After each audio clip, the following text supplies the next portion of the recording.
बिस्मिल्लाहिर्रहमानिर्रहीम। हाँ dear students, ये लैब एक्टिविटी पेज नंबर 141 पे है। तो लैब एक्टिविटी नंबर 2 ये है, write a program with the function name mean. एक प्रोग्राम बनाना है, उसमें फंक्शन भी होना चाहिए जिसका नाम होगा mean. To read in 3 integers from the keyboard. और ये प्रोग्राम क्या करेगा? कीबोर्ड से 3 इंटीजर्स रीड करेगा। To find the arithmetic mean, और उन इंटीजर्स का अर्थमेटिक मीन मालूम करेगा। प्रोग्राम बहुत सिंपल प्रोग्राम है। प्रोग्राम ने 3 नंबर कीबोर्ड से रीड करने हैं और उनका अर्थमेटिक मीन मालूम करना है। अर्थमेटिक मीन किस तरह मालूम करते हैं वो आप जानते ही हैं, आप मैथ के स्टूडेंट्स हैं। और इस काम के लिए हमने एक फंक्शन इस्तेमाल करना है जिसका नाम होगा मीन। अब ये प्रोग्राम यहाँ मैंने बनाया है, देखें ज़रा इसको आप। मेन फंक्शन को हम पहले देख लेते हैं। num1 num2 num3, ये 3 इंटीजर्स हैं जो कि हम सी इन करेंगे, यानी कीबोर्ड से रीड कर लेंगे num1 num2 num3। ठीक है ना? और उसके बाद फिर हम मीन का फंक्शन कॉल करेंगे और उसको हम num1 num2 और num3 पास करेंगे with the help of actual parameters, जिन्हें हम आर्गुमेंट्स भी कहते हैं। ठीक है, यहाँ मैंने लिख भी दिया है, num1 num2 num3 are actual parameters, या जिन्हें हम आर्गुमेंट्स भी कहते हैं। और ये जो हमने मीन के फंक्शन को यहाँ पे फंक्शन कॉल की मदद से कॉल किया है, ये भी मैंने यहाँ पे कमेंट्स में लिख दिया है। तो मीन का फंक्शन यहाँ कॉल हो रहा है, तो हम जानते हैं कि यहाँ से कंट्रोल ट्रांसफर होगा मीन फंक्शन के पास। अब मीन फंक्शन की डेफिनेशन आप लोग देख लें।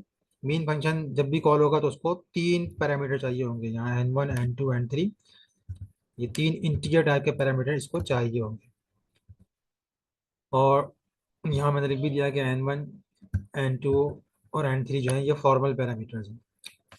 फंक्शन का नाम मैंने यहाँ पर वजाहत कर दी कि name of function is mean. ठीक है। अब इस फंक्शन का हेडर तो आप लोगों ने पूरा देख लिया कि फंक्शन के हेडर में एक तो फंक्शन का नाम, दूसरा जितने पैरामीटर्स इसको रिक्वायर है कॉल करते वक्त वो, और तीसरी चीज जो फंक्शन रिटर्न कर रहा होगा उसकी टाइप। ये फंक्शन मीन कैलकुलेट करेगा 3 नंबर्स का, और वो रिटर्न कर रहा होगा। तो हम मीन कैलकुलेट करेंगे तो उसका तरीका आप जानते हैं कि n1 plus n2 plus n3, इन तीनों नंबर्स को जमा करना है। 3 नंबर है तो 3 से डिवाइड करेंगे तो हमें इनकी मीन मिल जाएगी, अर्थमेटिक मीन मिल जाएगी। अब ये जो आंसर आएगा, ये आंसर लाजमी नहीं है कि इंटीजर ही हो, क्योंकि डिवीजन अगर कंप्लीट ना हुई तो आंसर में फ्रैक्शनल पॉइंट होगा। तो इसीलिए हमने यहाँ पे फ्लोट टाइप में एक्सप्लिसिट कास्टिंग की है, ताकि जो भी डिवीजन हो वो इंटीजर डिवीजन ना हो बल्कि फ्लोटिंग पॉइंट डिवीजन हो। और इसीलिए यहाँ पे रिटर्न टाइप जो है वो फ्लॉट है। यहाँ मैंने वजाहत कर दी है कमेंट्स के अंदर आप लोगों को समझाने के लिए कि रिटर्न टाइप फ्लॉट है। तो फंक्शन की बॉडी में सिर्फ एक ही स्टेटमेंट है जहाँ पे हम अर्थमेटिक मीन कैलकुलेट करके रिटर्न कर रहे हैं, और ये रिटर्न की स्टेटमेंट हमने इस्तेमाल की है जो कि इस आंसर को रिटर्न कर देगी। किस जगह रिटर्न करेगी? जिस जगह जिस फंक्शन ने इसको कॉल किया होगा। मेन ने कॉल किया तो मेन में ही वो आंसर रिटर्न होगा। क्योंकि सी आउट को हमने मेन में कॉल किया है तो वो जो आंसर था वो सी आउट हो जाएगा, इन स्क्रीन पे हमें नजर आएगा। इस प्रोग्राम को ज़रा एक बार चलता हुआ देख लेते हैं। एंटर 3 इंटीजर्स, ये हमने सी आउट लिखा था ना, एंटर 3 इंटीजर्स, ये वही 3 इंटीजर्स हैं। तो हम 3 इंटीजर्स एंटर कर देते हैं। पहला इंटीजर 10, ठीक है, और दूसरा इंटीजर 20, और तीसरा इंटीजर 30।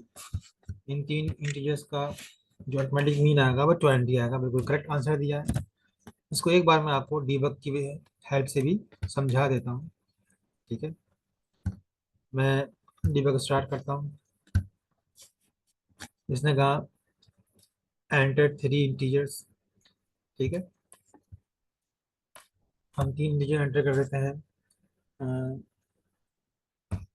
45, 79, 94। ये मैंने 3 इंटीजर्स टाइप कर दिए हैं। अब देखें, नंबर में 45 है, नम 2 में 79 और नम 3 में 94। ये 3 नंबर जो मैंने टाइप किए थे वो तीनों नम 1 नम 2 नम 3 में है। और हमने क्या कॉल किया है? मीन का फंक्शन कॉल किया है। तो ये नम 1 नम 2 नम 3 हमने एज ए आर्गुमेंट या as a actual parameter mean function को हम पास कर रहे हैं। जब मीन फंक्शन कॉल होगा तो कंट्रोल यहाँ से मेन से शिफ्ट हो जाएगा ऊपर इस मीन फंक्शन के पास। मैं नेक्स्ट लाइन पे क्लिक करता हूँ तो आप देखें कंट्रोल ऊपर आ गया है। और वो जो n1 है उसमें num1 कॉपी हो गया है, 45 हो गया है। n2 में num2 कॉपी हो गया है, 79। और n3 में num3 94 कॉपी हो गया। ये तीनों के तीनों प्लस होंगे, और इनका जो भी आंसर आता है वो 3 से डिवाइड होगा और आंसर फिर रिटर्न हो जाएगा, जो भी आंसर कैलकुलेट होगा। और आंसर इसी जगह कैलकुलेट होगा सी आउट के अंदर, और वो स्क्रीन पर प्रिंट भी हो जाएगा। तो मैं नेक्स्ट लाइन दबाता हूँ। ये मेन का फंक्शन अपनी पूरी एग्जीक्यूशन कर चुका है। अब यहाँ से दोबारा मेन पे रिटर्न हुआ है, और वो सी आउट हो चुकी है, वो हम जरा देख लेते हैं। 72.667, ये इन तीनों का अर्थमेटिक मीन आया है। उम्मीद है ये प्रोग्राम आपकी समझ में आ गया होगा। इस प्रोग्राम को आपने घर में ट्राई करना है।